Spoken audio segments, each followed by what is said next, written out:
Esta es la historia del Servicio Nacional de Fronteras contada desde el punto de vista de quienes la vivieron. Los sacrificios de los hombres y mujeres que hicieron a lo largo del tiempo para que los que estamos hoy gocemos de la aceptación y el buen nombre de la marca Senafrón. Enfrente de mí, el cuartel subteniente Saturnino Rodríguez. Sus paredes son testigos mudos de quienes con valentía defendieron la misión que les fue encomendada. Quiero que me acompañen a conocer esta y otras anécdotas que datan de los años 90.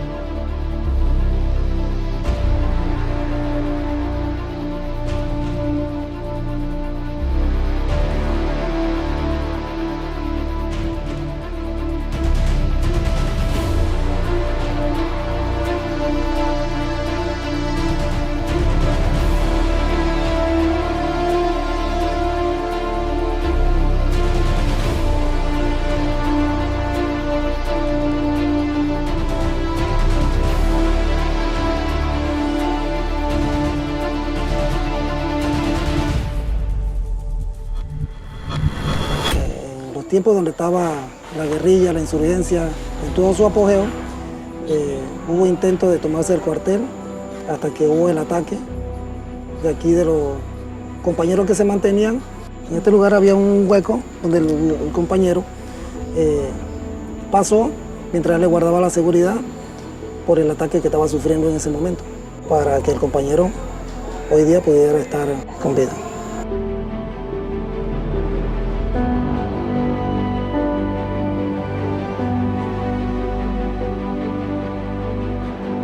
Era una zona totalmente marginada y olvidada de Panamá. Y por otro lado, una zona donde se vivía una gran anarquía, porque la influencia colombiana era impresionante a nivel, por ejemplo, de la guerrilla, por ejemplo, ¿no? Y también el narcotráfico. Pero sí se vivía una cierta anarquía, un cierto desorden, y tristemente pues la presencia de la guerrilla estaba en diferentes lugares y se hacían negocios con la guerrilla, ¿no? La gente de los pueblos y demás vendían las famosas botas de hule, el seco herrerano, toda aquella cosa se vendía a la guerrilla colombiana.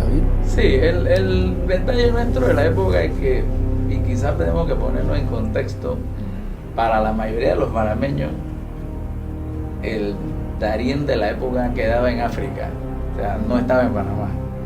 Para nosotros era mejor pensar que estaba lejos. Para muchos efectos, la policía de la época, porque todavía éramos en esa época parte de la Policía Nacional, los reportes se hacían lo más compartimentado posible, ¿no? O sea, prácticamente la novedad de Darién solo la sabía el director de la policía, el presidente de la República. Las comunicaciones en todos los sentidos eran totalmente diferentes, eran prácticamente inaccesibles. La carretera era de tierra desde el puente de Bayano hasta Yavisa. Como la carretera era de tierra, en verano uno pasaba ciertamente rápido la carretera, pero en ese momento usábamos camiones reo de 2,5 toneladas, 10, hacíamos convoy de 10 camiones, uno tras de otro, y en verano quedábamos llenos de polvo de pie a cabeza. En los 9 meses, en estación seca, perdón, en los 9 meses de estación lluviosa era otra calamidad mucho más grande. Darién lo sentíamos, yo creo, yo soy de Veragua, como algo muy lejos, distante. Darién siempre apareció como casi fuera del mapa. Me explico, no había un sentimiento de que ese territorio había que rescatarlo, que nosotros teníamos que sembrar bandera allí, que eso era nuestro, que eso era parte del mapa. O sea, lo que pasaba en Darién, aquellas cosas que denunciaba Monseñor Emiliani, nos parecían tan lejos. Entonces nosotros lo que hicimos fue llevar la televisión allá y mostrar, esto es Panamá y esto está pasando en Panamá. Cuando pasábamos para Darién, pasábamos por una cosa que era como piedra con lodo. Y teníamos que esperar el verano y llamar para que nos contaran más o menos en qué fecha ya no estaba lloviendo, para poder entonces que nos proporcionaran vehículos especiales para poder llegar al área. De verdad que ese tiempo eran tristes, pero déjeme decirle que nosotros veníamos con unas ganas de trabajar inmensas, o sea, disfrutamos eso, de venir en un 2,5 harto de lodo, que si está lloviendo, usted llegaba cuando le daba la gana, porque los 2,5 siempre se enterraban, que hay unas imágenes que yo creo que usted las tiene. Y cuando era verano, uno llegaba como un fulo, porque llegaba todo lleno de polvo, así, todo blanco, o sea, y llegar a Darién para entonces agarrar una piragua, para entonces jalar para los ríos, que si para el Tuira, que si para el Tuquesa, el Tutiza, es una cuestión que, o sea, éramos jóvenes, obviamente, éramos jóvenes, ¿no? O sea, disfrutábamos eso. Llegar a Darién era entrar al verdadero tapón del Darién, y se puede hablar de eso desde que se pasaba Chepo, porque la carretera con asfalto era hasta Bayano, de ahí en adelante la carretera era de piedra. Hasta Metetí te encontrabas con verdaderas lagunas de lodo, charco, cualquier cosa menos una carretera como para transitar normalmente. Eso era lo que te encontraba en Darién. El Darién de las fronteras, e incluyo a muchas partes de la región de Gunayala, en su momento San Blas, había zozobra e incertidumbre. Y me atrevería a decir que en algunos lugares incluso se podría hablar de tierra de nadie. El que vivía en la ciudad capital veía a la provincia del Darién como un escenario de Dios mío, no vayas para allá. A principios de este siglo, tú estás loco, persígnate, tienes que no sé qué. O sea, la gente lo pensaba así. En esa época no contábamos con un nivel como para afrontar los problemas que se estaban presentando. Y básicamente el equipamiento era bastante... no ayudaba, porque había confusión entre armamento taiwanés y el fusil americano M16, que no contábamos con dotación de equipo. Obvio, porque eso venía aparte de la evolución después de la invasión. No estábamos equipados como para enfrentar. No tanto el problema, el terreno solo bastaba para que nosotros tuviéramos novedad con las unidades. Primero que todo, el lugar es difícil. Hay tanta agua que no se puede tomar. Se dan muchas enfermedades. Segundo, no conocíamos el terreno. No estábamos debidamente equipados ni adiestrados. La noche era una limitante para nosotros operáramos. Era muy tedioso en el desplazamiento. Hablamos de desplazamiento por tierra. Vehículo agarrábamos esas 5 toneladas, ya ni existe, creo. A veces muy poco lo veo por ahí. Y nosotros embarcábamos de Ancón, armábamos en Ancón y con todo su equipo de armas desplazábamos hasta Metetí, que actualmente que es la brigada, eso no existía. Íbamos directamente donde está la cancha de fútbol de Metetí, ahí pernotábamos al lado, porque estaba al ladito, estaba un cuartelito pequeño, que era de tabla. Y de ahí se distribuía el personal. Pernotábamos, al día siguiente entonces desplazamos para Yavisa, que era el centro de operaciones del CEF. Pero eso era, si acaso llegábamos, porque a veces quedábamos atacados. En esos 5 toneladas a veces quedaba atacado y tenemos que empujar. Y la carretera, pésima. Embarcamos en la metro de Ancón, que era la Policía Nacional en ese entonces, y de ahí nos desplazábamos hacia el área de Darién. Solamente llegar a Metetí ya era como una odisea. Llegar a Yavisa, de Metetí a Yavisa, que son, qué sé yo, 1 hora y media de camino, antes se tomaba todo un día. La presencia de la policía para ellos era algo increíble, no veían presencia policial. Entonces sí era cierto que Darién se veía distante a lo que era el entorno de la misma ciudad capital. Lo tenían bastante, alejado, olvidado. Dicen los legisladores, que en Darién no pasa nada, ¿Quién carajo nos ataca?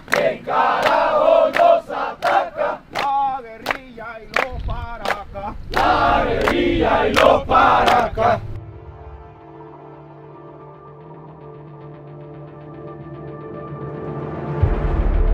Por eso que habían escuelas, pequeñas aulas en comunidades como Matugantí, donde izaban la bandera de la FARC y cantaban el himno de la FARC propiamente. Inclusive hubo unas fiestas patrias. Operaciones nuestras de inteligencia lograron detectar en esa comunidad de Matugantí y Sobiaquirú, que no teníamos presencia permanente, la celebración de un 3 y 4 de noviembre patrocinados por ellos. O sea, celebrando las fiestas patrias de Panamá, patrocinadas por este grupo delincuencial del Frente 57, que pertenecía a las estructuras de las Fuerzas Armadas Revolucionarias de Colombia de ese momento. Yo fui testigo en una comunidad fronteriza en la área de Puerto Valdía, conocido como La Miel. Me tocó ver junto con mi camarógrafo y otro periodista extranjero por primera vez un desplazamiento de una comunidad saliendo de ella por temor a un ataque de grupos paramilitares. Salimos todos. Todos salieron. Todo el pueblecito salió. Aquí quedaron los animales. ¿Y a dónde se fueron? Yo cogí para Colón, otros cogían para Colombia y así todos nos fuimos. O sea, esto quedó que era un fantasma. Fue algo impresionante tratar esas imágenes de gente que cerraba sus puertas de sus casas, se iban con sus maletas, dejaban sus cultivos para buscar refugio en la misma comunidad de Puerto Valdía y saber que habían sido amenazados por los paramilitares. Cuando yo hice así, eso venía, yo no me quiero acordar de eso. Venían así con esos fusiles, pero venían como 500 personas. Y ya eso no nos gustó. Vámonos. Yo dejé mi tienda se acabó. Cuando voy al Darién, al principio yo no le daba importancia al asunto, porque yo decía, bueno, sí, he oído que hay guerrilleros por acá, pero bueno, no se meten con nadie, qué sé yo. Y tampoco tomaba mucha conciencia de lo que estaba pasando. Pero cuando ya empezaron a secuestrar pueblitos y a robarse la gasolina de los motores fuera de borda y a los víveres de las comunidades indígenas de otras partes, cuando ya empezaron a como que el Estado Mayor de la guerrilla colombiana como que perdió control, y estos grupos que están en las periferias de la guerrilla empezaron ya a hacer sus fechorías en Panamá y a asaltar y a robar. Y dije, esto no puede ser. La gente llegaba en pantalón corto, con bota y con mochila. Ahí dentro traían las armas, pero uno no sabía. Entonces ella decía, bueno, o sea, hablaba así contigo, conversaba con mi familia. Que mátese una gallina. Matábamos la gallina, comía, listo, pa. Nada más era venir a incursionar. Y estaba la policía, pues ni modo, ¿no? O sea, aquí no había ningún problema. Con mucha decisión de Estado de no entrar en conflicto con una organización guerrillera de la época que eran la FARC, en pleno apogeo, ¿no?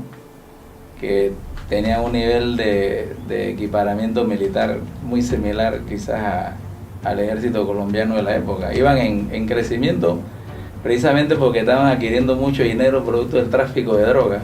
Por eso en muchos de mis entrevistas que digan en un momento dado, la FARC para nosotros era un cartel de las drogas. No era más que eso.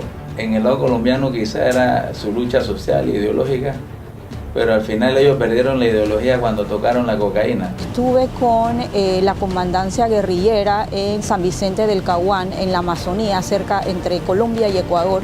Estoy con el comandante Reyes y le digo, comandante, hay presencia guerrillera en Panamá. ¿Por qué? ¿Por qué la guerrilla colombiana llega hasta Panamá?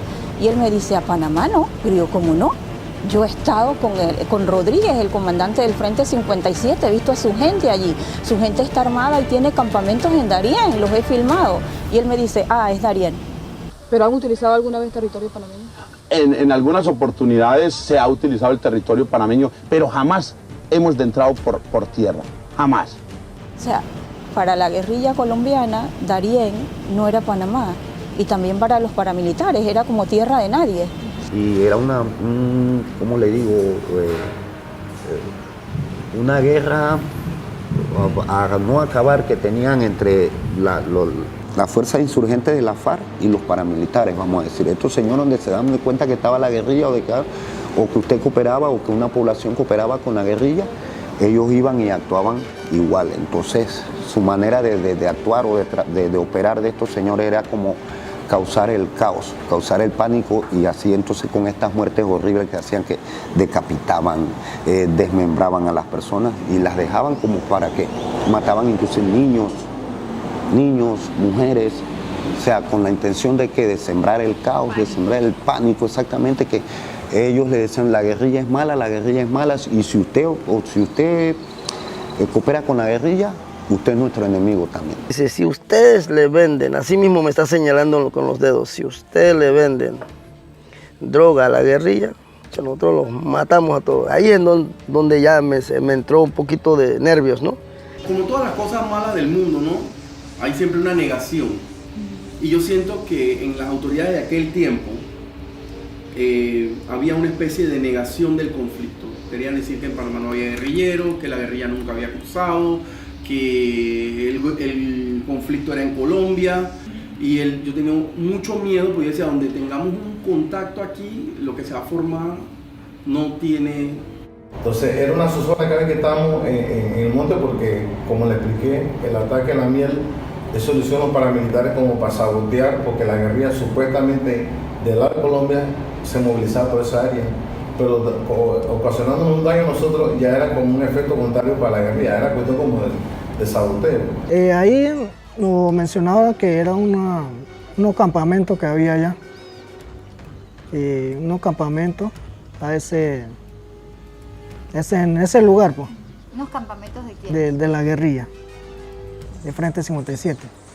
Decir que fue el Frente 57 o el Frente 34 es hacer un señalamiento sin tener pruebas suficientes para determinar que fue este grupo armado ilegal que incurría en actividades delictivas dentro de la frontera colombo-panameña. Podemos hablar propiamente de grupos armados ilegales, que eran los que utilizaban el territorio nacional como campo de abastecimiento logístico para el descanso, para el requerimiento de algunos enseres que ellos utilizaban para su actividad delictiva. Propiamente, aunado a esto, podemos decir de que muchos comuneros del área, lastimosamente por las actividades económicas que presentaban en esos momentos, les colaboraba independientemente a sabiendas de que eso era perjudicial y violaba los estatutos de las leyes panameñas. El frente de la FARC que se mantenía en Darién era el Frente 57 y la misión de ellos más que todo era logística, descanso y logística. Los campamentos de ellos eran para descansar y para, como usted dice, el trasiego de drogas y abastecernos todos los demás frentes de la FARC con armamento, alimentos y todo. O sea, la parte financiera era lo que se manejaba más bien de parte del Frente 57. Recuerdo que le pregunté a los comandantes de la FARC qué hacían guerrilleros en la ciudad de Panamá.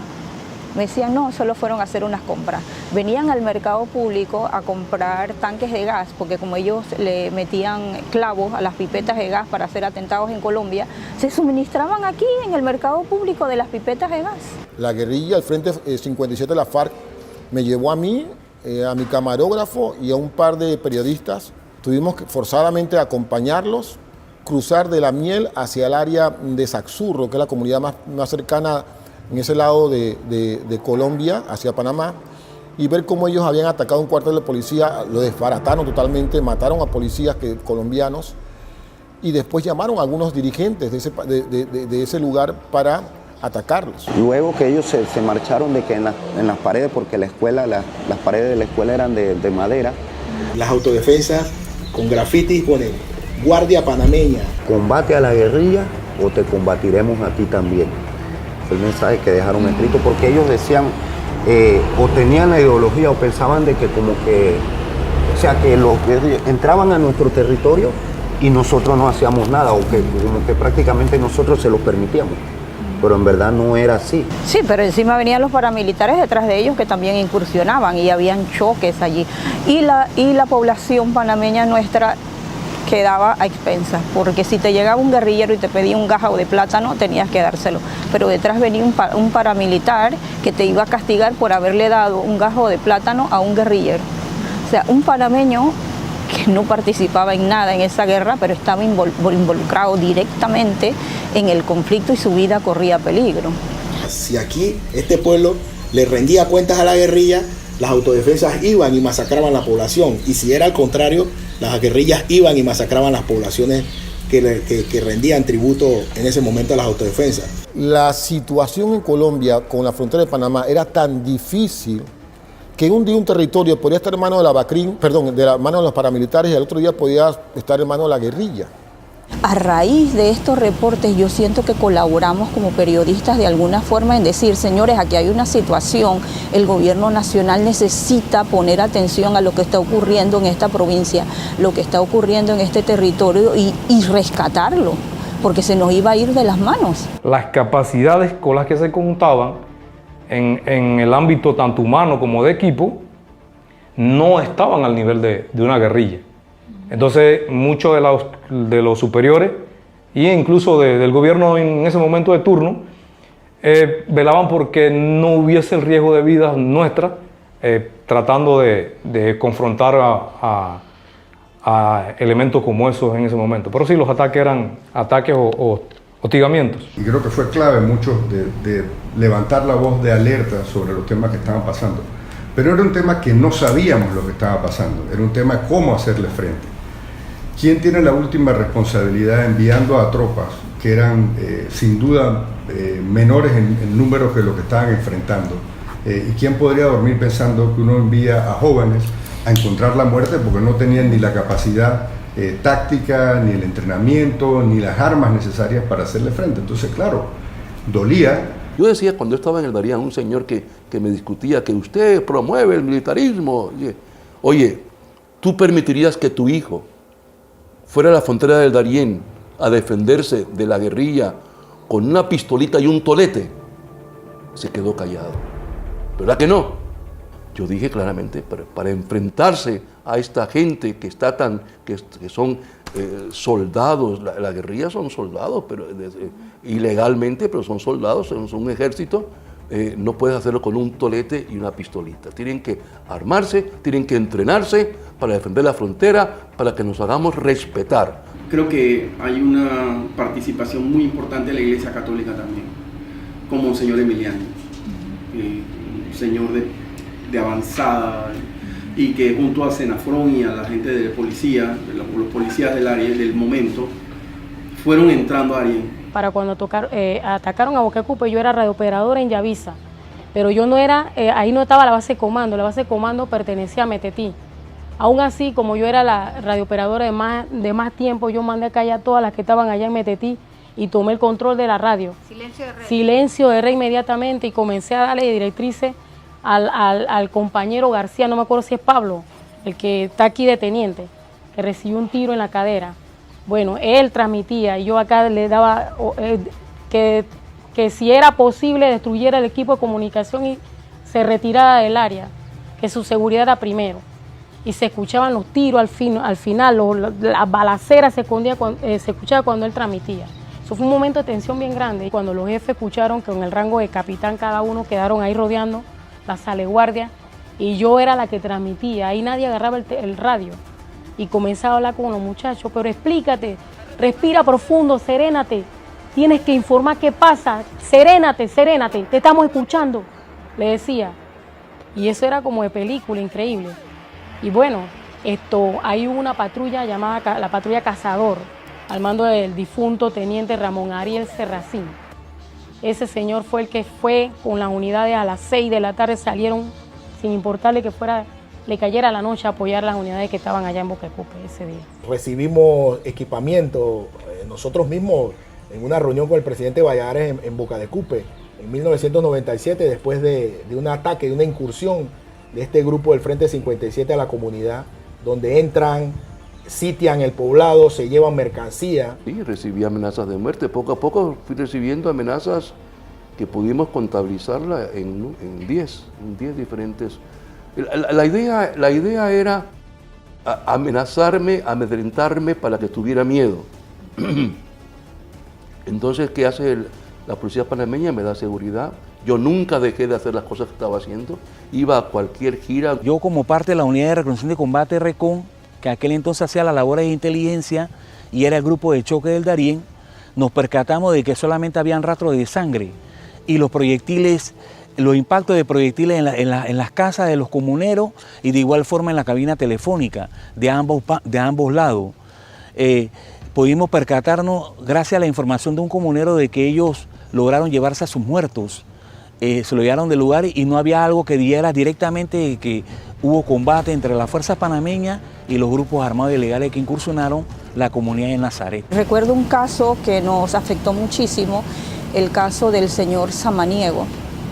Él era un santeño que trabajaba para la finca de un empresario en Darién. Él era rubio y con muchos santeños.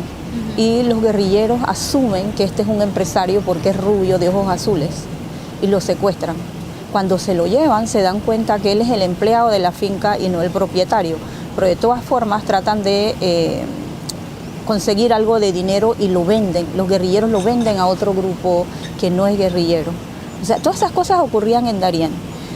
Este grupo que no es guerrillero extorsiona a la familia de los samaniegos para pedirle dinero. Nosotros tenemos cartas en donde se consta las ordenanzas que le daban para la negociación de la liberación del señor Samaniego.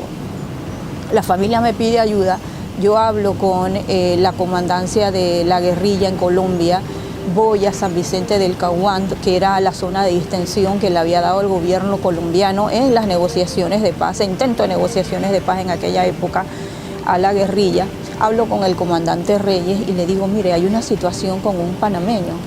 Lo han secuestrado, le han dado muchas cartas como de liberación, la familia entrega dinero, pero nunca hay una liberación. ¿Qué pasa con él? Él hace la averiguación y me dice, no, Samaniego está muerto.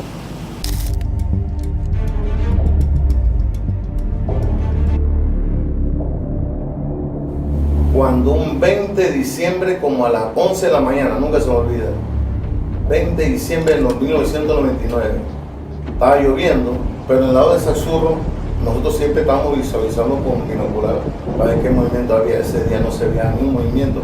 Pensamos que era que por la lluvia, era que por eso la gente estaba metida en la casa, no.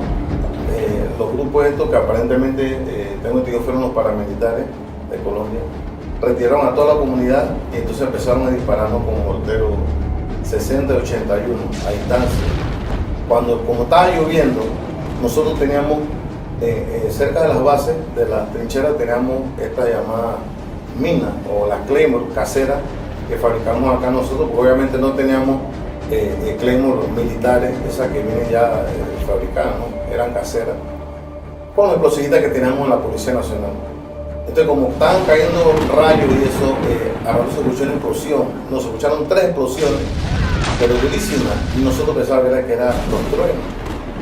Empezamos a sentir un olor a pólvora, ahí nos dimos cuenta que era que nos estaban disparando con morteros, pero los morteros no cayeron en la posición donde estábamos, sino que uno se pasó el pueblo, ellos fueron recortando, cayó antes la trinchera, o sea que nunca cayeron por la trinchera, gracias a Dios. Ese día me acuerdo que se formó el ataque, ellos trataron de tomarse la elevación, pero no pudieron.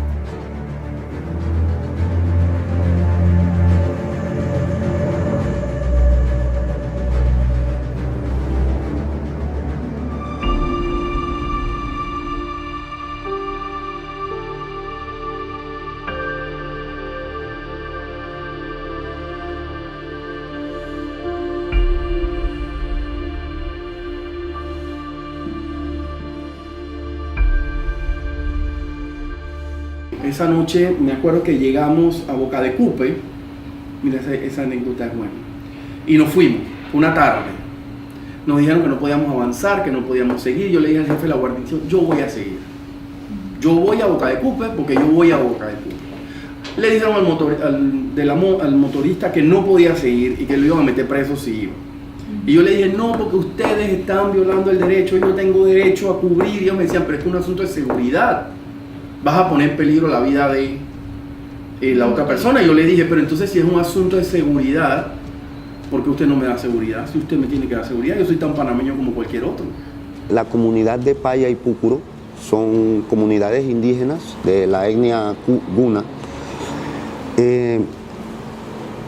Al principio había presencia policial dentro del poblado, pero luego los dirigentes o algo toman la decisión, hacen una reunión o algo y ellos deciden que ellos no quieren la participación de la policía dentro de sus comunidades.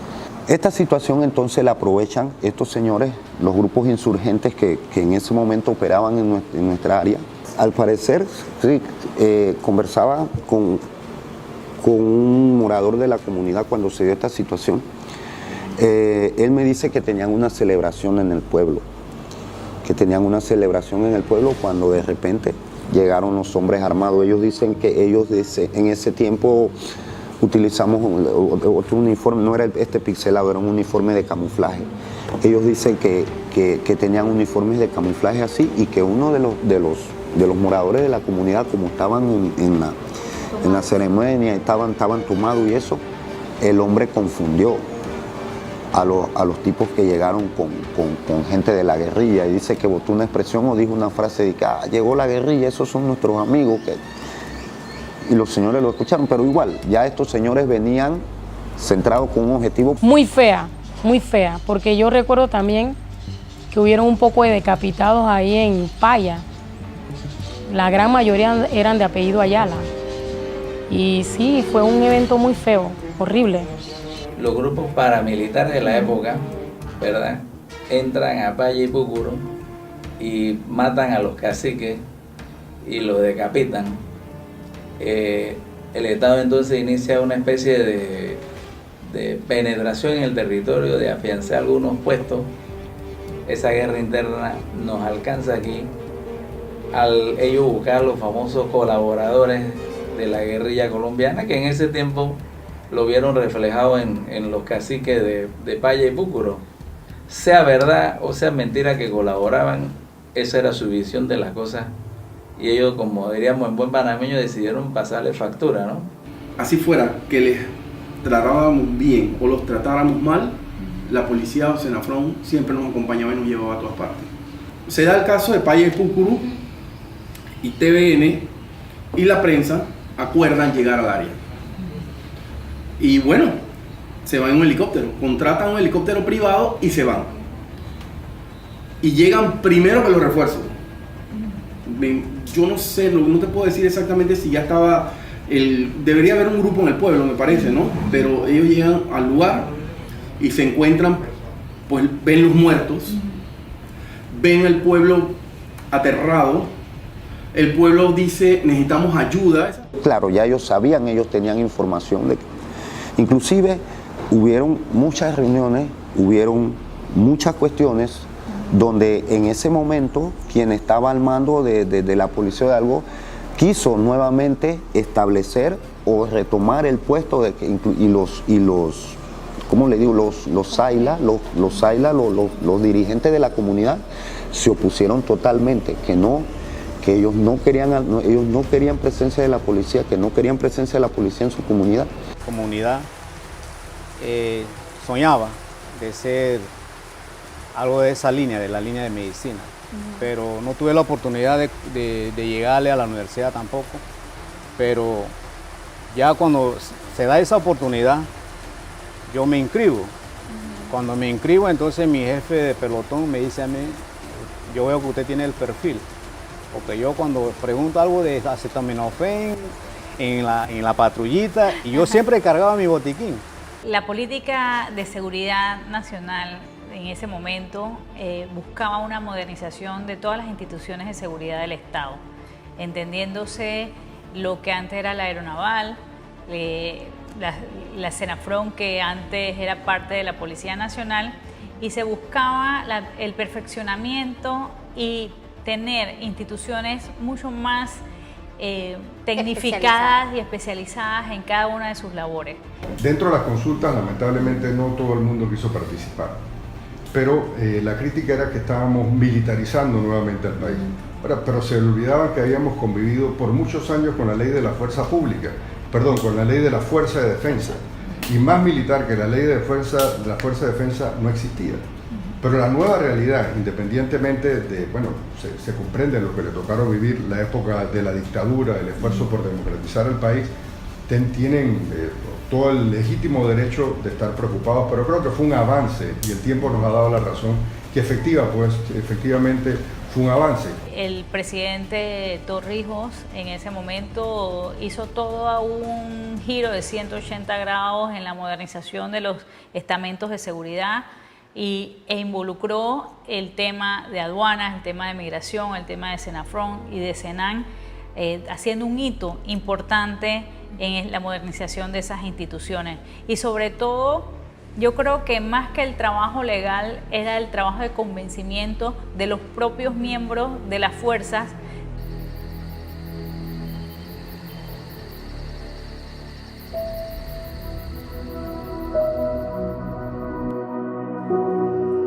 Ahorita mismo lo tengo como que fuera ayer eso, o ya. Iba el cuarto hombre como paramédico. El puntero, que está todavía con nosotros en la línea. ¿Cascomoto? ¿Era en ese No. momento? ¿Quién era? Mi subteniente Jorge González, el puntero de nosotros. Después iba como explosivita, él era especialista, Aristide Guevara, mi teniente Guevara. Él iba el segundo hombre. Iba otra unidad que lastimosamente no está con nosotros ya. Y posteriormente seguía mi persona. Yo soy el cuarto hombre. Y posteriormente seguía otro comandante. Y nuestro eje de avance en la trocha es diferente. Vamos con calma, llevamos buena distancia. La disciplina de desplazamiento nos ayudó mucho. Sí, nosotros estábamos divididos en dos patrullas, licenciada. Nosotros estábamos en la primera patrulla y ya habíamos subido casi 7, 8 hombres adelante de nosotros. Pero entonces el comandante que estaba con nosotros en ese momento, él verifica y ve algo curioso que le llama la atención. Entonces él manda un alto de la patrulla para verificar bien el lugar. Porque era un obstáculo. Ese era un obstáculo, una caída de árbol.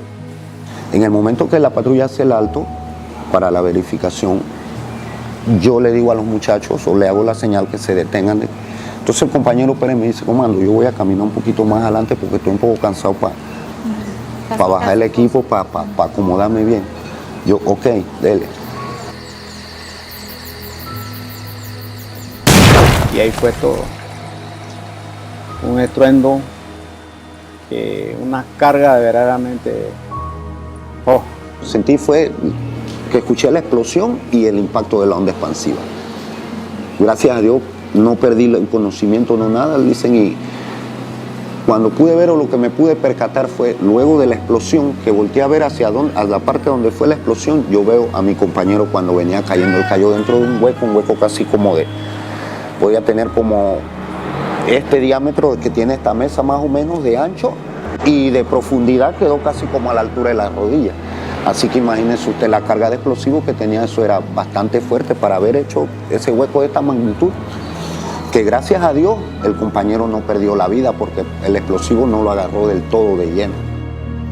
Se dieron cuenta que había sido una mina y pues algunos quedaron en posición de defensa, ¿no? Para seguir cubriendo el perímetro y los que estaban más cerca mío llegaron donde yo estaba a atenderme. Me digo, paramédico. Cuando dice paramédico yo veo hacia adelante porque mis compañeros están hacia adelante. Y cuando el otro, el segundo hombre cruza. Cuando el hombre cruza, yo con mi fusil, con mi botiquín, voy a arrastre abajo y llegar donde está el compañero. Yo sé que hice como 2 estancias para llegar. La cuestión que llegué. Y cuando llegué en ese momento, es muy duro. Al ver a un compañero con la tibia expuesta. Y al momento del accidente tuvimos, calculo yo, como unos 10 a 15 minutos en el instante, en el lugar, mientras me ponían los torniquetes y trataban de solucionar el método para hacer la camilla y bajarnos. Coordinamos, cortamos unas varas, unas cuestiones y con las mismas camisas de nosotros de que sacamos hicimos una camilla improvisada. Ya de bajada pues se hizo lo más rápido posible, también calculo que no fue más de 30 minutos, menos de 30 minutos demoramos para bajar. Luego en la playa ya sí también hubo un lapso como de 15 minutos calculando ahí más o menos para esperar que llegara todavía el helicóptero que no había llegado. Y primero nosotros pensábamos que el accidente fue normal y que un accidente, por ejemplo, se explotó una granada, pero después a los minutos no era. Era un accidente que el compañero Guevara que perdió la pierna. Y de ese momento nosotros tampoco nos quedamos fríos o que vamos a dejarlo ese evento de operación, hasta ahí llegó. Y primero replegamos hasta la playa, tomamos otras decisiones y lo F, y para seguir adelante y no dejar la operación en vano. Después, como a las 1 de la tarde, seguimos. Igual la patrulla completa seguimos subiendo a ese campamento que teníamos que llegar, ¿no? El accidente mío fue como a las 3:30 por ahí de la tarde. Ya era lejos, ya estábamos para descansar. Y me tocó a mí también. Y se explotó, pisé en la mina quebrapata que le llamamos, un explosivo. Y de una vez eso se explota y uno pierde la pierna de un instante. Queda todo destruido, todo. Y nada más me acuerdo que eso se lo levanta uno y cae.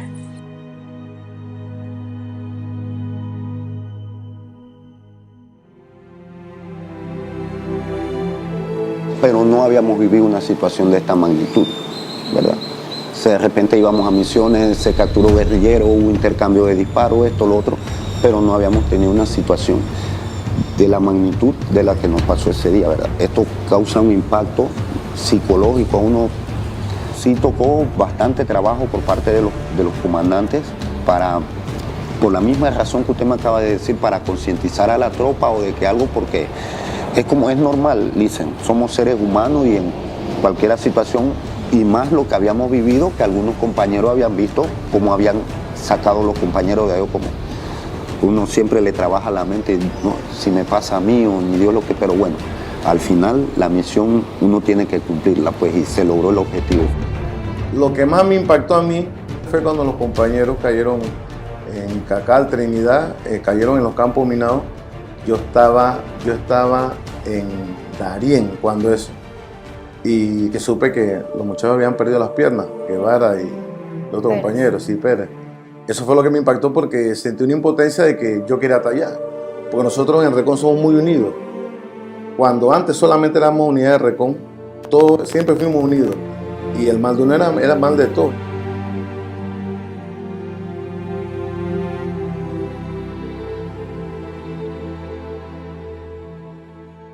Fue un jueves 31 de marzo, ¿verdad?, del 2016.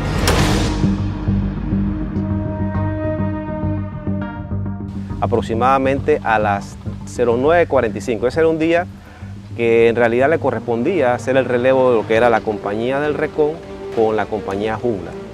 Recuerdo que nosotros estamos tratando de acondicionar la base para el relevo del grupo entrante.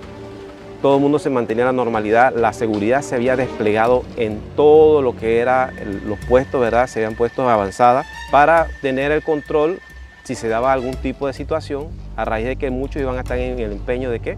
De mantener las áreas verdes. Pues ese día era un día que corría normalmente. Yo me mantenía en el área de la cocina con los muchachos y en ese momento solamente escuchamos un disparo.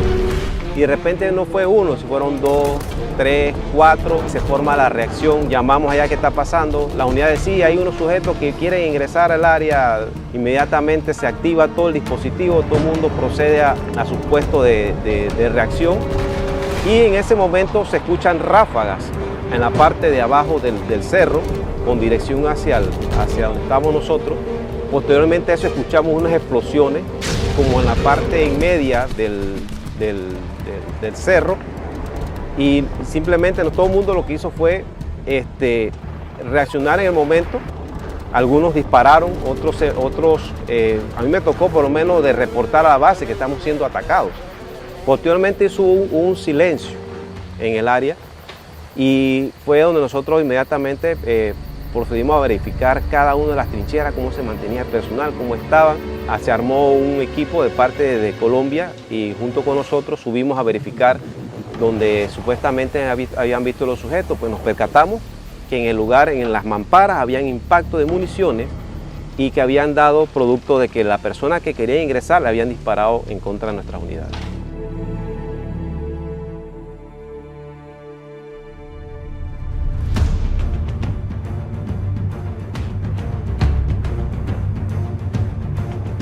La migración irregular ha sido uno de los retos más grandes que le ha tocado enfrentar al Servicio Nacional de Fronteras desde el año 2014 aproximadamente. Atender esta situación de manera controlada, ordenada y más humana ha sido el norte que han guiado las acciones de Senafrón. Entonces comenzamos nosotros también a observar que ya no es la amenaza de guerrilla, narcoterrorismo, crimen transnacional, sino que ahora tenemos un problema de migración que no era el paso de 1, 2, 3 personas, ya estamos hablando de 500, 600, 700 y que de una vez dentro de la geografía nuestra se tenía que atender porque hay que cumplir con los ordenamientos internacionales que tienen que ver con refugio, inmigración irregular, etc. Me llaman del área de Lajas Blancas que venía un auge masivo de migrantes y que querían cruzar el río, estaban frente a Peñitas, pero estaba lloviendo, el río estaba crecido, habían más de 300 personas. Para eso fue un caos. También con el comisionado Ortega estando ya como jefe de la primera brigada oriental, nace la operación Flujo Controlado. Y esta operación es la que da inicio a lo que nosotros tenemos actualmente de control de la frontera en el tema migratorio, porque migración no tenía las capacidades. El hecho que Senafrón estaba en esas áreas hizo que el trabajo de migración fuera posible. Sin Senafrón, yo creo que esta crisis migratoria hubiera sido de verdad catastrófica para el país. Armamos rápidamente 5 campamentos y manejábamos 5.000 personas diarias. Pero estas personas estaban en una selva inhóspita, no había camas, no había dónde ponerlos, estaba lloviendo, o sea, había muchos retos que tuvimos que enfrentar.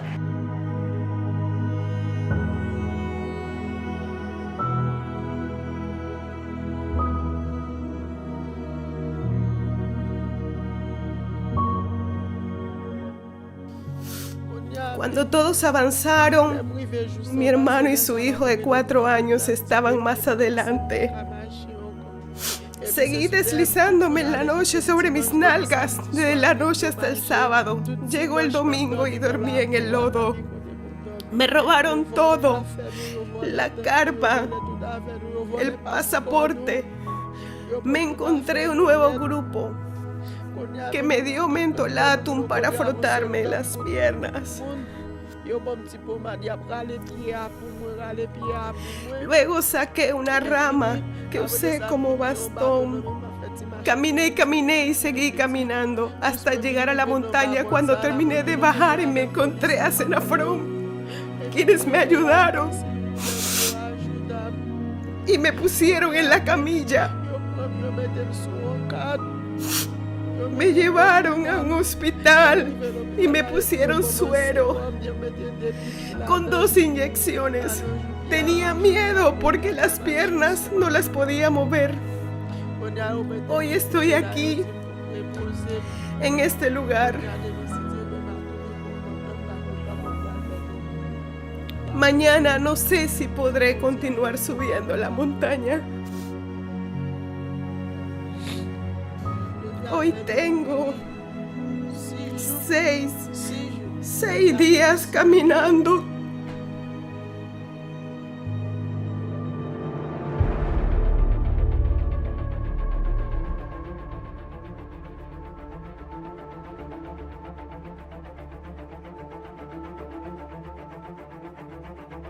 Y ahí fue donde nace la maniobra que hoy en día se ha mantenido, que se llama flujo controlado. Es mover, íbamos moviendo migrantes de una estación a otra para lograr avanzar.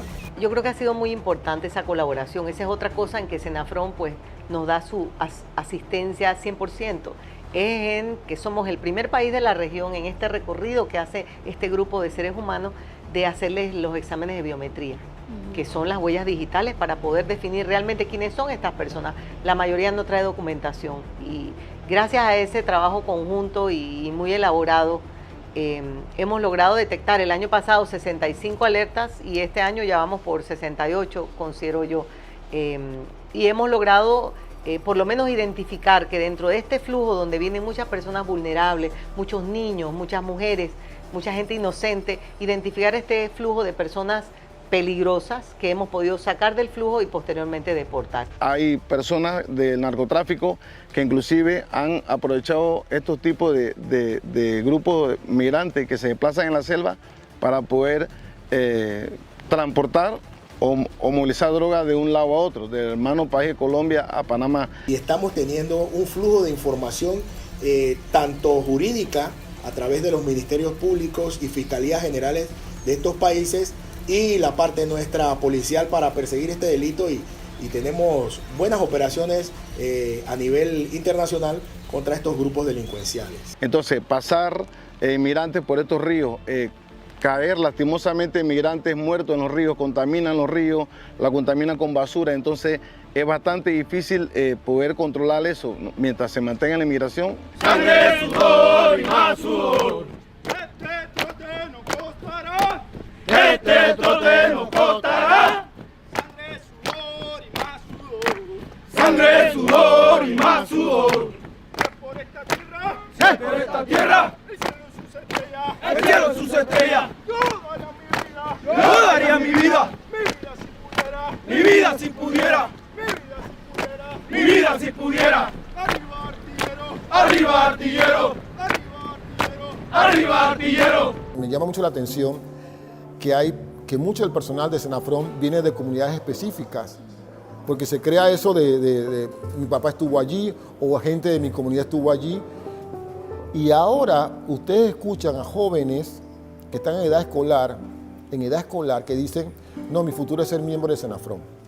Y eso creo que es, en síntesis, lo que resumo de lo que es un Senafrón que pareciera de 30 años, que nada más tiene que 14 años.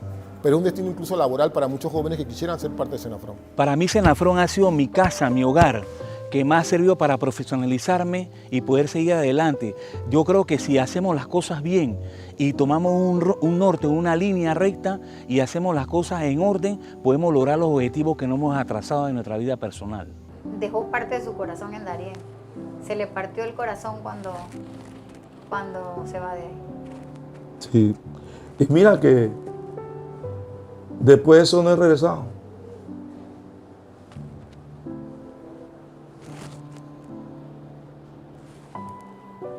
Gracias. Darien tiene algo muy particular. Tanto hay y tanta la gente hablan, pero ¿qué hace? Ese Darien. Y créemelo, tú vas una vez y convives con ellos y te vas. Y esa gente no te ven, ¿sí o no? Ha sido muy gratificante. En estos momentos me siento orgulloso de ser fronterizo, más que nada pues por el privilegio que tenemos de servir a la patria y pues por todas las oportunidades que siempre nos ha dado el Servicio Nacional de Fronteras. Pero cuando veo el hito de palo de las letras, me doy cuenta que, hey, aquí está Panamá, acá está Colombia. Y después me pregunté ahí mismo, ¿quién respeta esto y quién lo hace respetar? Eso es una selva, el que conozca eso, hoy día tal vez no, pero en esos tiempos eso era árboles para allá, árboles para acá, y el claro que habían abierto los policías para que cayera el helicóptero allí. Y luego que llega, hombre, me toca ir a la miel nuevamente, veo entonces la trinchera y las dos banderas. Y eso me hace sentir a mí que ese uniforme que tenían la gente de Senafrón en ese momento está diciendo, aquí está Panamá. Senafrón ha, como dice, plantado bandera. Se me quedó ahí un poco de mi sentir. Y bueno, yo seguiré siendo fronteriza hasta que me muera. Hasta que me muera seguiré siendo fronteriza.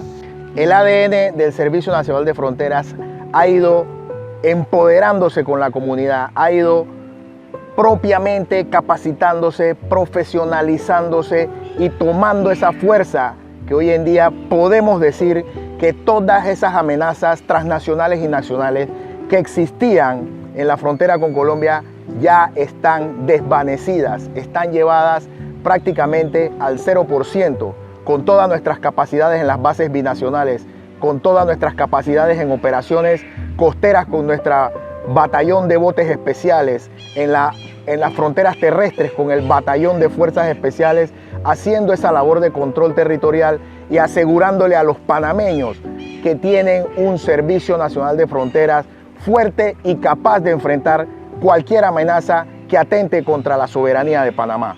Como pudimos observar, ya se han escrito varios capítulos de la historia del Servicio Nacional de Fronteras. Y aunque esto para muchos ya finalizó, para otros apenas comienza. Es tu turno de escribir nuevos capítulos del ADN fronterizo, con compromiso, patriotismo, disciplina y entrega. Dios y patria.